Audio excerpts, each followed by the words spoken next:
The day humanity finally received an invitation to the Galactic Council was a day no one on Earth would ever forget. For centuries, humans had stared at the stars, dreaming of a place among the great civilizations of the galaxy.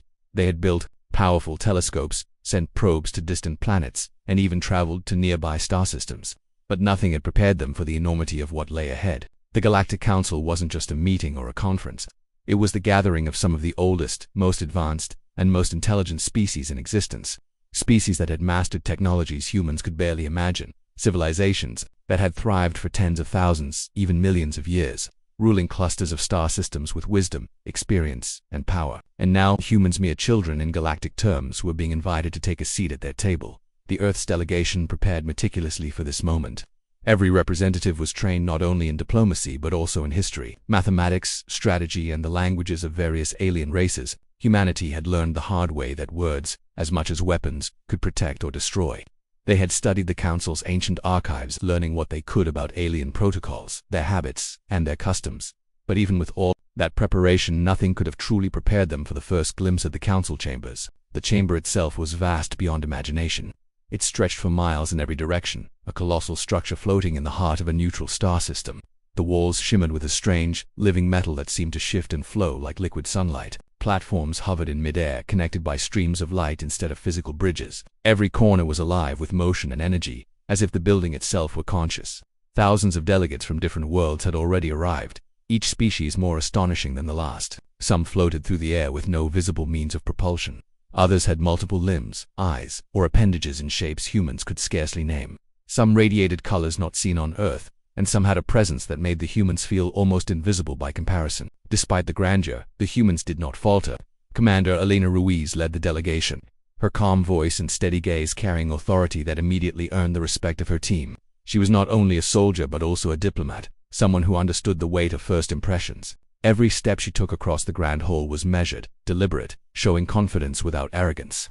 Behind her, the rest of the team followed, a mix of scientists, strategists, and officers, all trained to respond to every situation with intelligence and composure. As they moved deeper into the chamber, whispers rippled through the alien delegates. Some of the older species looked down on humans with mild amusement, seeing them as primitive, unpredictable, and naive. They had encountered countless species that thought themselves advanced, only to collapse under their own arrogance or weakness. In the eyes of the Council, humans were just another species that might entertain themselves with fleeting sparks of courage before fading into irrelevance. Yet, the humans did not falter. They had a quiet determination, a steadiness born from millennia of struggle on a harsh planet where survival was never guaranteed. The first formal meeting began with introductions. Elder delegates spoke first, their voices resonating with authority, often carrying tones humans had never heard before. The humans listened respectfully, noting every detail, every subtle cue. Some species communicated not with words but with images, colors, or vibrations, sending their thoughts directly into the minds of those nearby. It was overwhelming, even disorienting, but the delegation had prepared for this. They responded with polite gestures, careful words, and the occasional demonstration of human technology, modest but precise. When it was humanity's turn to present, the room grew silent. All eyes turned toward the humans. Commander Ruiz stepped forward. She did not attempt to dazzle them with the most advanced weapons or spectacular technology. Instead, she spoke, with clarity and confidence, laying out humanity's position with honesty. "We seek peace through strength," she said, her voice carrying over the chamber.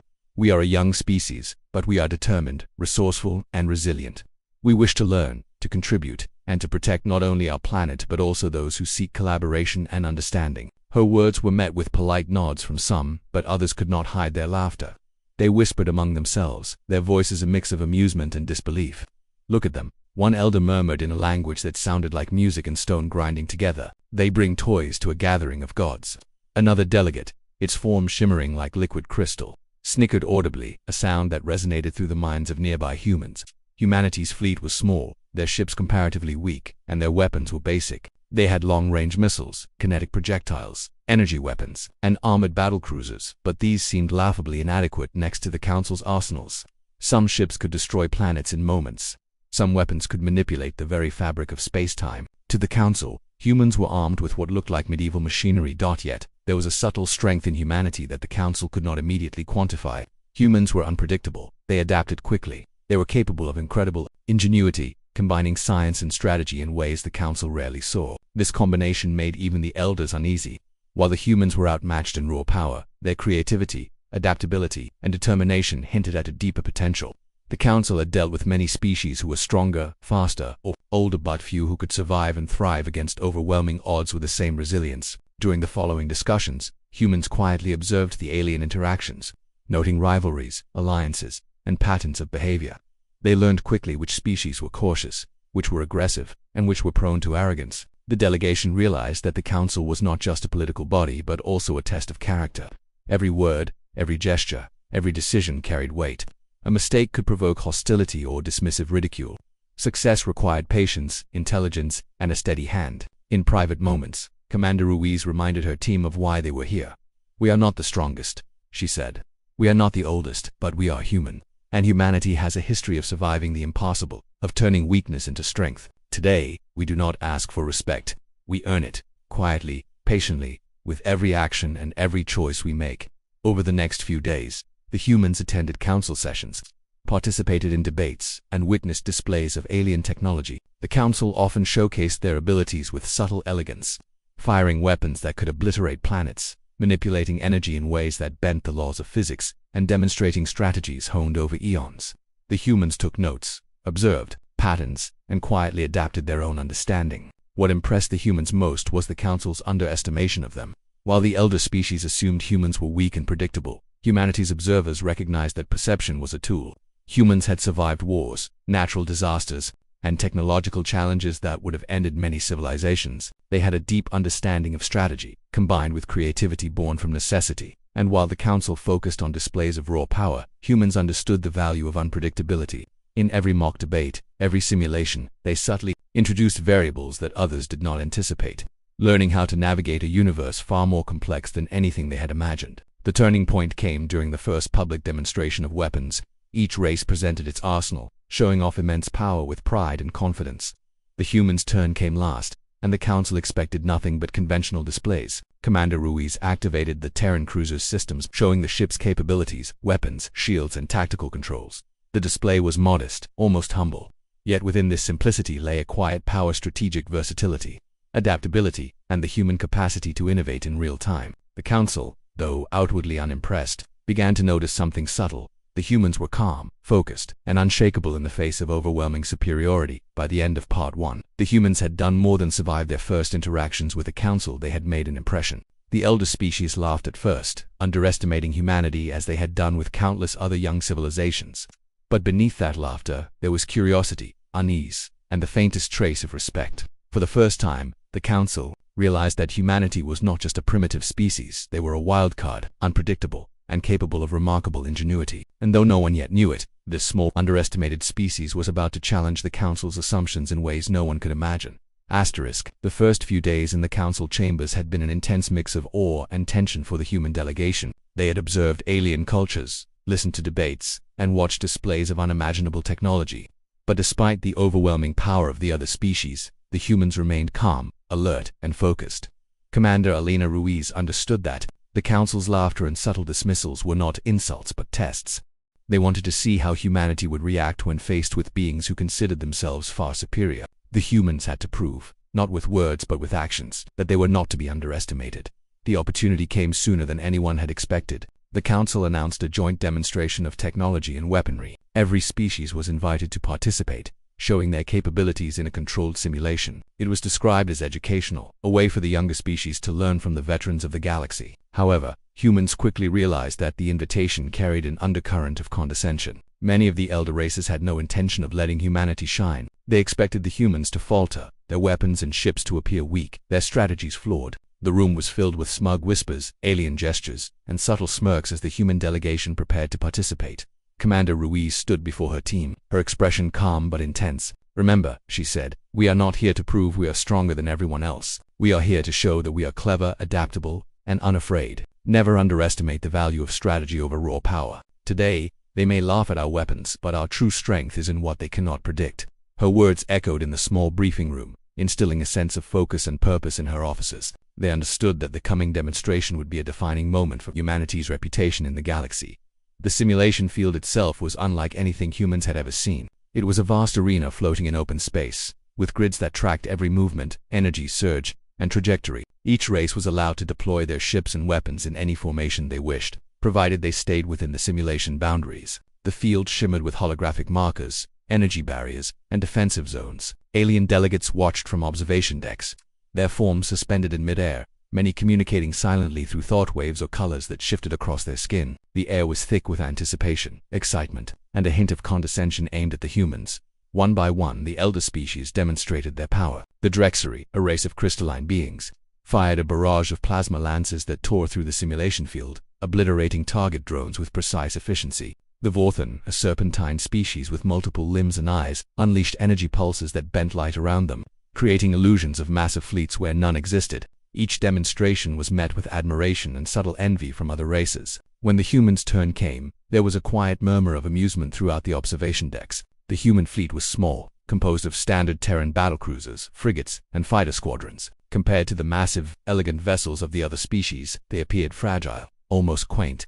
Commander Ruiz approached the control panel aboard the lead cruiser. Her voice was calm, steady, and confident. "We understand that our fleet may not impress at first glance," she said, addressing the observers in the Council's common language. "But our technology is designed not just to fight, but to adapt. We rely on strategy, precision, and innovation. Watch carefully."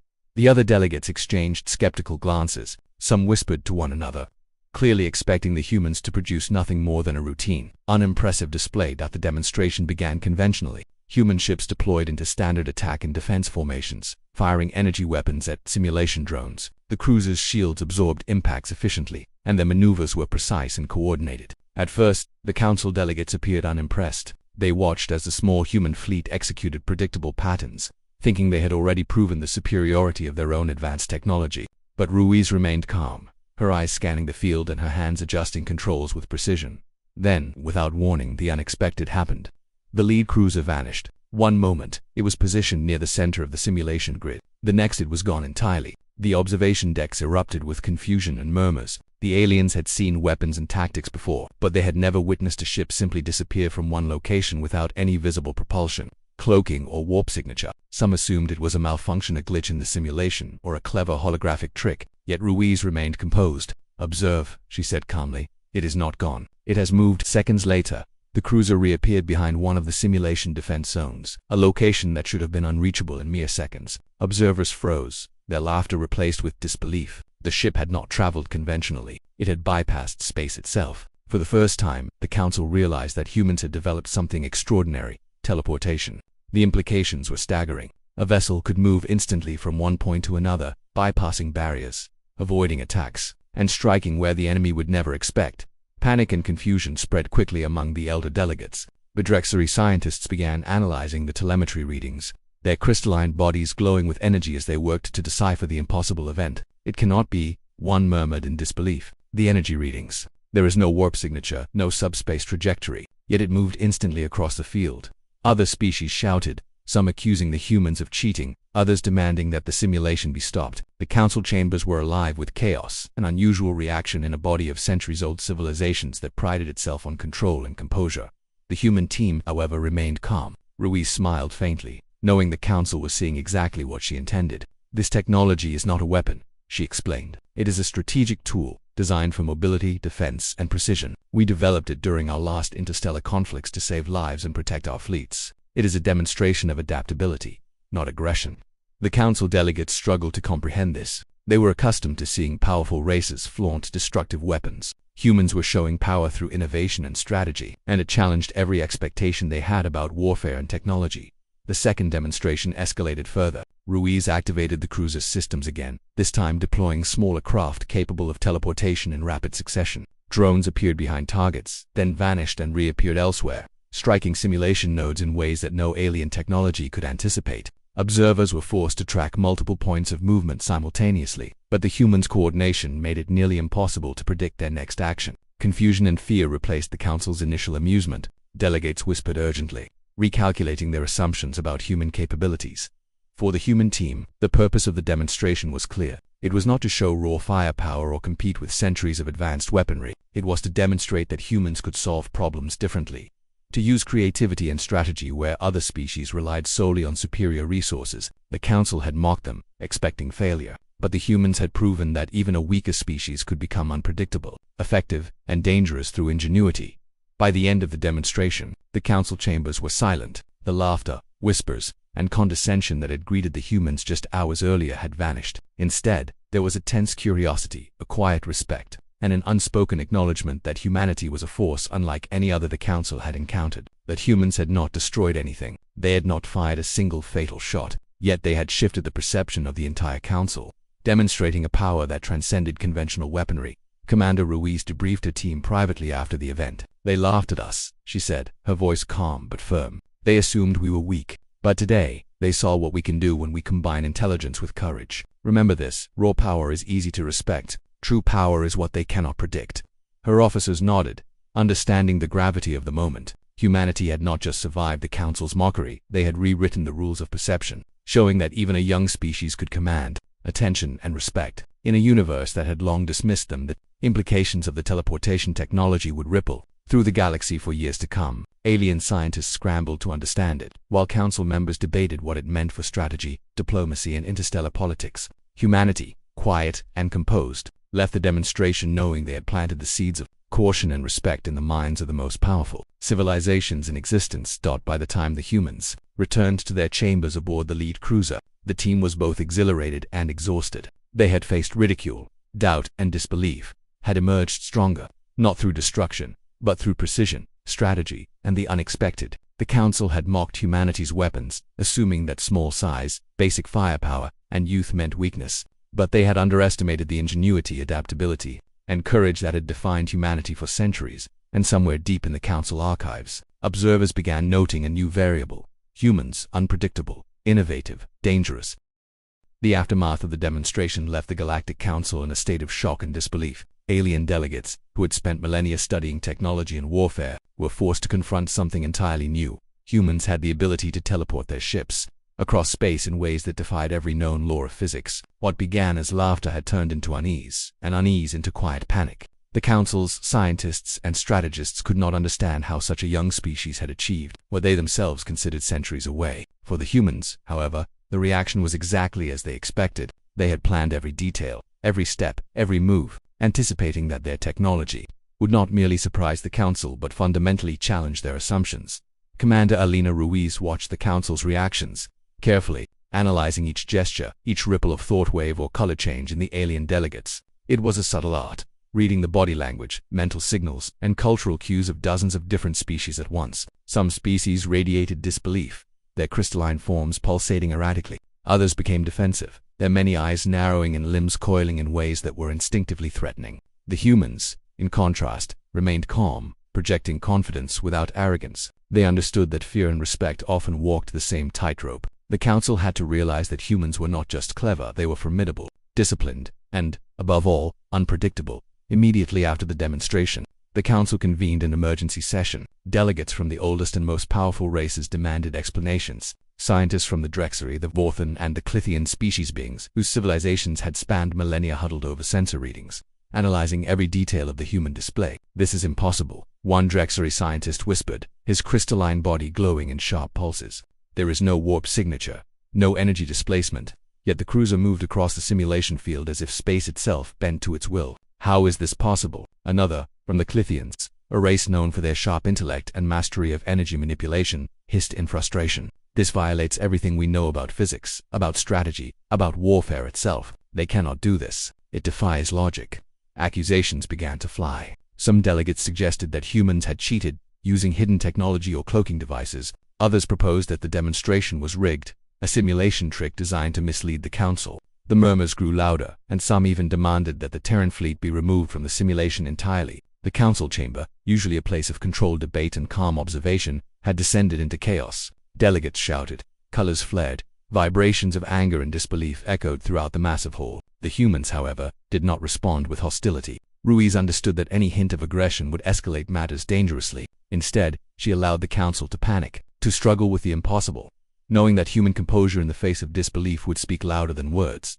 The Council's leaders, realizing that they could not immediately disprove the demonstration, demanded a second, more controlled test. This time they insisted that every measurement, every energy reading, every positional change be recorded with maximum precision. Humans complied, Understanding that the Council's scrutiny was both a challenge and an opportunity, Ruiz activated the Terran cruiser once more. The ship moved through conventional maneuvers, showing off agility and coordination, but again, it vanished. This time, multiple points across the simulation field were struck simultaneously by small teleportation drones, appearing inside target zones and vanishing just as quickly, making the Council scramble to track them.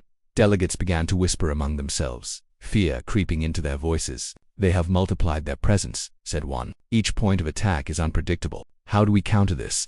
Another replied, "We cannot. Their actions defy strategy. This is not a flaw in physics, it is a revolution in it. And they are young, inexperienced, yet they already command it with precision." The realization dawned slowly across the chamber. The humans' teleportation technology was not a one-time trick. It was a systematic, controlled, and fully developed capability. The implications were staggering. A species that could bypass conventional defenses at will had introduced a variable the Council could not anticipate. The humans' calm, methodical behavior contrasted sharply with the growing panic of the elder species. Ruiz had anticipated this. "They rely on fear of the unknown," she told her officers quietly. "They think that raw experience and size make them superior. But innovation and adaptability are equalizers. Watch and learn. This is as much a psychological demonstration as it is a technological one." Her officers nodded, their expressions focused and serious. They knew that today was not just about showing power. It was about earning credibility and forcing the Council to reconsider their assumptions. A particularly tense moment came when the Drexuri scientists attempted to replicate the teleportation using their most advanced theoretical models. They projected energy fields, manipulated subspace currents, and applied every known principle of physics to reproduce the effect. For hours, they failed, but humans watched, silent and composed, as centuries of scientific knowledge struggled and faltered against what was, in their minds, a primitive species. "It is extraordinary," admitted a Drexuri elder finally, his voice trembling with a mix of awe and fear. "We have never seen such precision, such control. They do not merely teleport, they exploit something we do not yet understand." The Council convened again, this time in a more formal setting. Leaders from every major race gathered, the mood somber. Many were still skeptical, unwilling to admit that humans had surpassed expectations. But whispers of fear and respect spread quietly among the delegates. Ruiz stepped forward, addressing the Council with calm authority. "Our technology is not meant to destroy," she said. "It is designed for protection, for strategy, for efficiency. We are not here to dominate, but to survive, to adapt, and to collaborate. What you see is not magic. It is human ingenuity, discipline, and perseverance. Judge us not by the size of our fleet, but by the decisions we make and the intelligence with which we act." The Council listened, some reluctantly, some with grudging admiration. They had underestimated humanity, assuming that young, small, and seemingly fragile species could not challenge established norms. Yet the demonstration had shattered those assumptions. Humans had achieved what the most advanced civilizations had considered impossible. Their ships did not rely on overwhelming firepower or ancient secrets. They relied on strategy, coordination, and the element of surprise, the very qualities that older races often overlooked in favor of raw strength. Rumors began to circulate within the Council chambers. Delegates speculated about how humans had developed teleportation so quickly. Some believed it was the result of desperation during past conflicts on Earth, where survival against seemingly insurmountable odds had forced humans to innovate rapidly. Others argued that it was the natural result of human adaptability, intelligence, and creativity traits that, when combined with determination, allowed them to leap ahead technologically. The Council could not reach a consensus. What was undeniable, however, was the growing realization that humans were no longer to be dismissed lightly. The human delegation, meanwhile, remained focused on their mission. They understood that demonstrating power alone was not enough, that had to maintain composure, discipline, and consistency. Each move, each teleportation, each tactical deployment was carefully calculated to showcase capability without unnecessary aggression. By the end of the session, the Council could no longer ignore the humans' presence. The laughter and mockery that had greeted their arrival had been replaced by quiet deliberation, careful analysis, and a begrudging acknowledgement that humans were extraordinary. In private, Ruiz debriefed her officers. "Do you see what we have accomplished?" she asked. "They have mocked us, doubted us, and now they are forced to reconsider. Our strength is not in destruction, but in the impossible becoming real. They cannot predict us, and that unpredictability is our greatest advantage. Remember, the galaxy respects results, and today, we have given them results they cannot deny." Her officers nodded, understanding the significance of the moment. Humanity had not only survived the initial skepticism of the Council, they had earned a new place of influence, born not of fear, but of respect earned through innovation. By the end of Part 3, the Council was in a state of cautious acknowledgement. Humans were no longer merely a curiosity, they were a challenge, a species whose ingenuity and adaptability demanded serious consideration. Teleportation had shifted the balance of perception. Elder races whispered in corridors, recalculated strategies, and revised their assumptions about what a young species could achieve. Humanity had proven that strength was not only measured in firepower or age, but in intelligence, creativity, and the courage to defy expectations. And so, the stage was set for the next phase. Humanity had survived the disbelief, proven their technology, and earned the Council's attention. Yet the true test how the Council and the galaxy would respond to a species capable of rewriting the rules of space and war was only just beginning. Humanity was no longer the underdog. They were now the unpredictable variable, and in a universe that had never faced such a force, that unpredictability would soon demand acknowledgement, respect, and perhaps even fear. The Council could no longer tolerate mere demonstrations. What had begun as skepticism and amusement had now turned into urgent concern. Humanity's teleportation technology had disrupted every assumption the elder races had about warfare, strategy, and power. For the first time in millennia, the Council faced a species that could bypass conventional defenses, strike anywhere without warning, and remain completely unpredictable. The delegates whispered of contingency plans, countermeasures, and even alliances to contain humanity if necessary. But the Council also understood one crucial truth. Direct confrontation with the humans could be catastrophic. No one truly knew the limits of their teleportation capabilities. The challenge came formally. The Council summoned humanity to a controlled battle simulation unlike any previous demonstration. This time, it was not merely a test of skill or strategy. It was a deliberate attempt to push humans to their limits. 5 of the largest fleets from major Council races, each comprised of hundreds of warships, bristling with advanced weapons, were arrayed in the simulation field. The human fleet consisted of a single Terran battlecruiser escorted by a small number of frigates and fighter squadrons. On paper, it was a hopeless mismatch. The Council expected an easy victory for the elder fleets, a final proof that humans were clever but ultimately weak. Commander Elena Ruiz surveyed the field from the bridge of the lead cruiser. Her officers looked tense, their fingers poised over controls, eyes scanning displays that showed enemy positions, weapon ranges, and energy readings. Ruiz spoke calmly, her voice cutting through the tension. "They believe we will fail. They have counted our ships, measured our weapons, assumed their advantage is absolute. But advantage is only as strong as the one who wields it. Today, we fight not with numbers or raw power, but with precision, timing, and the element of surprise." Her words were measured, instilling confidence in her team without a hint of fear. The simulation began. The Council's fleets advanced in perfect formation, energy weapons blazing, shields glowing, and targeting systems locking onto every human vessel. From the perspective of an observer, the outcome seemed inevitable. The humans' small ships were tiny blips compared to massive cruisers armed with weapons capable of annihilating planets. Any standard fleet would have been obliterated in moments. But the Terran officers remained poised, their eyes and minds synchronized, prepared to exploit every weakness the alien fleets displayed. As the first volleys of energy beams and plasma barrages struck, the human ships vanished. One moment, the battlecruiser floated calmly near the center of the field. The next, it was gone, reappearing behind an unsuspecting enemy formation. The larger ships fired again, expecting to hit their target, but found only empty space. The human ships blinked in and out of existence with uncanny precision, teleporting from point to point, striking weak spots in the fleets, and disappearing before retaliation could be calculated. Every attack from the Council fleets was met with the impossible. Nothing. Their advanced targeting systems, designed over thousands of years, I could not account for the speed, timing, or unpredictability of human teleportation. Small drones deployed from the Terran ships began to multiply, appearing inside engine cores, shield generators, and weapons bays of the Council's vessels. They did not destroy the ships outright. Instead, they disrupted systems temporarily, forcing the alien fleets to struggle with malfunctions, power failures, and internal confusion. The Terran strategy was surgical and controlled, demonstrating a mastery of both technology and timing. Every move was precise, calculated to neutralize advantage without unnecessary destruction. Observers began to realize that humans had turned every assumption of superiority against themselves, using ingenuity and mobility to level the playing field. Panic began to spread through the Council's observation decks. Elder races, accustomed to centuries of dominance, were now reacting instinctively, trying to adapt to a threat they could not predict. "They have divided their presence," one Clithian strategist muttered. "Each strike is unpredictable. Our calculations fail to anticipate them. How can this be possible?" Other species scrambled to deploy countermeasures, creating energy barriers, defensive grids, and automated interceptors. But each attempt failed. The humans moved faster, more strategically, and with a precision that belied their apparent youth. It was not only the technology that astounded the Council, but the skill, discipline, and foresight with which it was employed. As the battle unfolded, Ruiz maintained constant communication with her officers. "Maintain coordination. Remember, unpredictability is our ally. They cannot prepare for what they cannot see. Focus on mobility, precision, and timing. Each move is a calculation, each teleportation a step in a dance they cannot follow. The officers executed her instructions flawlessly. Fighter squadrons blinked into formation behind enemy lines. Frigates appeared in critical support positions, and the battlecruiser itself seemed to be everywhere at once. The Council's fleets were caught in a web they could not escape, their overwhelming firepower rendered useless by movement that defied expectation.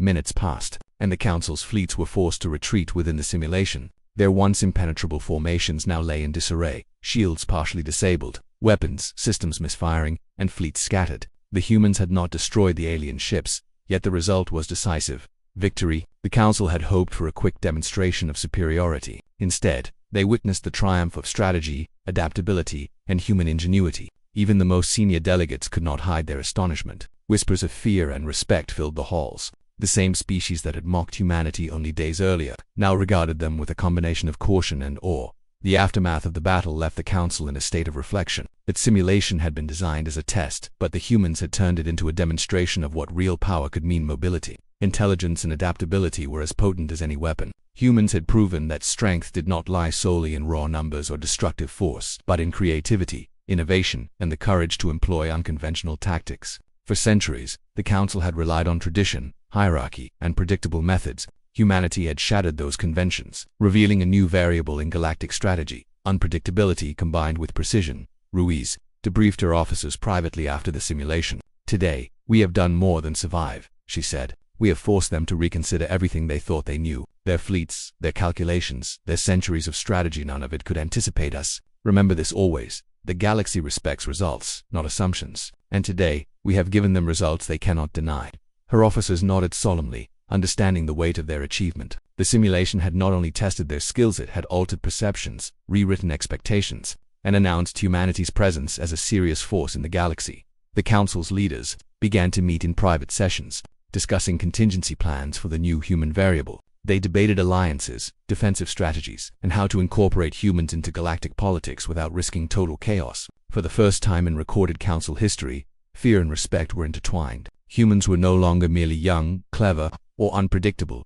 They were dangerous in ways the Council could not yet fully quantify. And the humans themselves, calm and composed, knew that they had achieved something far greater than victory in a simulation. They had proven that a small, young species could command attention, earn respect, and fundamentally challenge centuries of assumptions about power in the galaxy. By the end of the exercise, the humans were exhausted but triumphant. Their fleet returned to their base, systems humming, shields fully operational, and crews silent with satisfaction. They had not fired to kill. They had not engaged in wanton destruction, but they had demonstrated the true potential of their technology and their strategy. Humanity had entered the Council not as a curiosity, but as a formidable player, a species whose ingenuity could not be ignored. And so, the stage was set for the final phase of the story. The Council, stunned by the human demonstration, now had to confront a truth they had long ignored. Humans were no longer a minor species in the galactic equation. They were unpredictable, innovative, and capable of rewriting the rules of space and war. The next step, diplomacy, negotiation, and integration into the galactic order, would be fraught with tension. But humanity had already proven that respect and perhaps fear would accompany every interaction.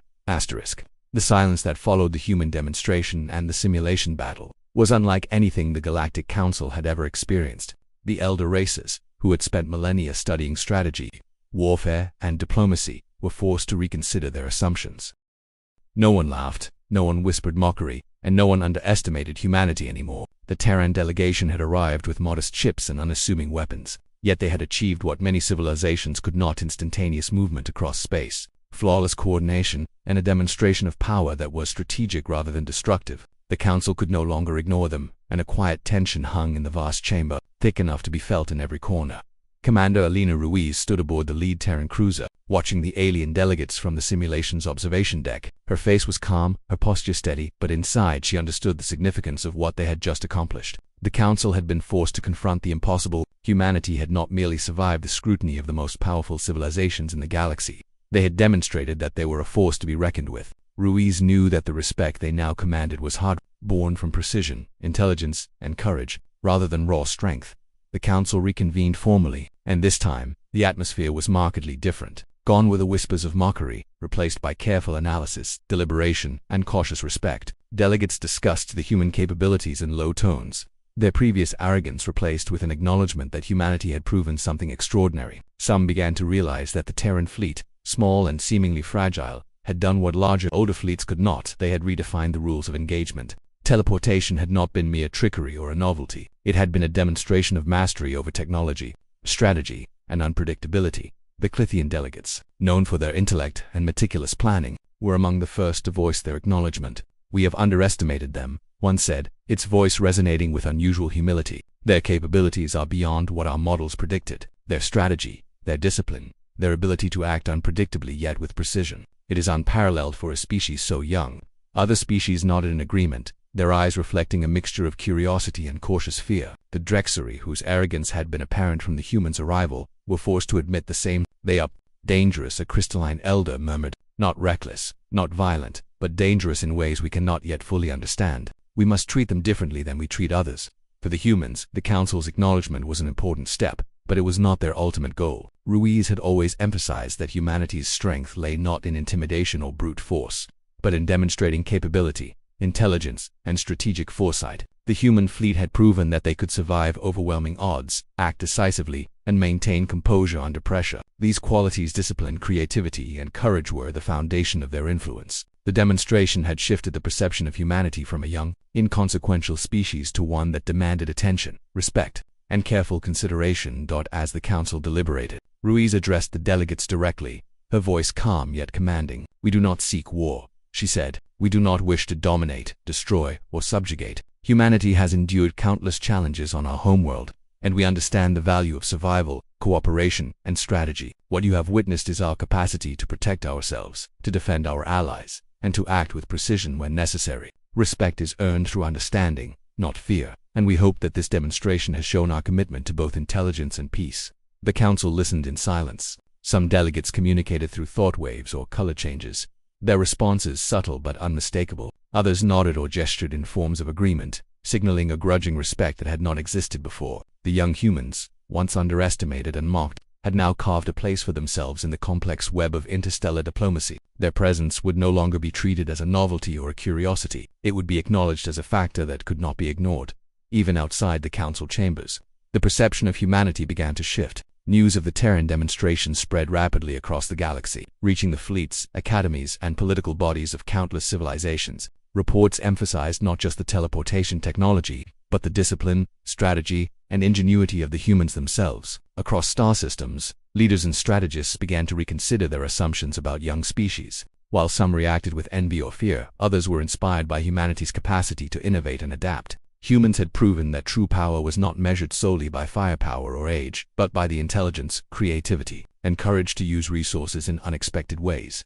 Back aboard the lead Terran cruiser, Ruiz convened her officers for a private debriefing. "Today, we have accomplished more than a demonstration of technology," she said. "We have shifted perceptions, earned respect, and established ourselves as a species that cannot be underestimated. Remember, respect is not static. It must be maintained through consistency, intelligence, and discipline. We have shown them what we are capable of, but now the responsibility lies with us to continue demonstrating the values that make us human: ingenuity, courage, and adaptability." Her officers nodded, understanding that their achievement was not the end, but the beginning of a new chapter in humanity's interaction with the galaxy. The Council, meanwhile, faced a new challenge: how to integrate humanity into the established order without creating instability. Humans had introduced a variable that could not be controlled or predicted, and this forced the elder races to rethink centuries of strategy, alliances, and assumptions. Some suggested forming advisory committees to study human technology. Others proposed formal treaties to ensure cooperation and mutual understanding. Still, others quietly debated whether humanity should be approached with caution or even fear. The consensus, however, was clear. Humans were now a species whose presence demanded recognition, negotiation, and respect. On the weeks following the demonstration, humanity's reputation continued to grow. Scientists from various civilizations sought collaboration with Terran engineers and strategists, hoping to understand the principles behind teleportation and the methods of strategic planning that had so effectively neutralized larger fleets. Ambassadors from other species approached the human delegation with a mixture of caution and curiosity, eager to learn more about their culture, philosophy, and approach to problem-solving. Humanity's influence, once negligible, was now undeniable. Despite the attention and recognition, Ruiz maintained the delegation's focus. "Do not let admiration or fear cloud our purpose," she told her officers. "We are here to represent Earth, to protect our people, and to demonstrate what humanity is capable of. Respect is earned through action, not rhetoric. Our work is far from complete, and the galaxy is watching closely. Every decision, every action, every deployment of our technology must reflect our values and our intelligence. As the humans continued their diplomatic efforts, they found that the Council's approach had changed fundamentally. Meetings that had once been dominated by skepticism and mockery were now marked by cautious dialogue and genuine inquiry. Delegates who had laughed at their arrival now engaged them seriously, asking questions, sharing knowledge, and negotiating agreements. The humans' calm, disciplined, and strategic approach had shifted the balance of power not through violence, but through innovation, adaptability, and careful demonstration of capability. The final moments of this phase of humanity's integration into the Council were symbolic. Ruiz stood once more in the observation hall of the chamber. Looking out over the fleets and delegates that had once mocked her species, she understood the significance of the moment. Humanity had transformed its image from a young, naive species into one that commanded attention, respect, and careful consideration. The teleportation technology, while remarkable, was only part of the equation. It was the humans' discipline, composure, and intelligence that had truly made the difference. A council scribe, an elder of the Vorthan species, recorded a note in the official archives: human teleportation and strategy status unpredictable, treat with caution and respect. The words were simple, yet carried immense weight. They encapsulated the Council's acknowledgement that humans had changed the rules of engagement in the galaxy, and that their presence would have lasting implications for diplomacy, warfare, and interstellar relations.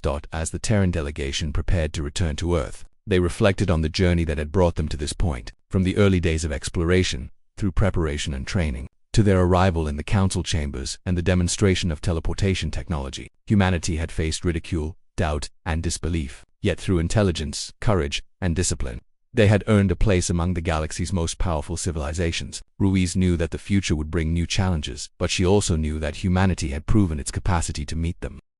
The final lesson of this experience was clear. Power in the galaxy was not measured solely by age, numbers, or destructive capability. True influence came from ingenuity, adaptability, and the courage to act decisively when others expected failure. Humanity had demonstrated all of these qualities in a way that no species could ignore. The Council, once dismissive, had been forced to recognize a truth it had long overlooked: a young species, guided by intelligence, discipline, and innovation, could reshape the perception of the entire galaxy. And so, as the Terran ships left the Council chambers, their crew silent but proud, a new chapter in galactic history had begun. Humans were no longer merely participants. They were influential, respected, and watched closely by every major civilization. The teleportation technology had been the spark, but it was humanity's spirit, ingenuity, and resilience that had truly lit the flame. The galaxy had learned a lesson it would not forget. To mock humanity was to underestimate it, and to underestimate humanity was to court surprise, respect, and perhaps even fear.